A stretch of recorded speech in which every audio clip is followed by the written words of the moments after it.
Overall, the way I look at air quality monitoring is that it's a tool that allows us to make decisions about our lifestyle that are informed. It's not necessary for you to have your own air quality monitor. If you have a phone that can receive text, you can sign up for air-aware air quality alerts with SLO County APCD, the Air Pollution Control District, on their website.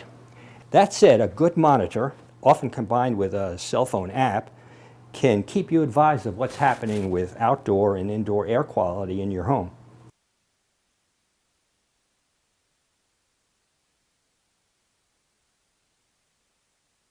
You can drive a car without a speedometer, but people want to know how fast they're going.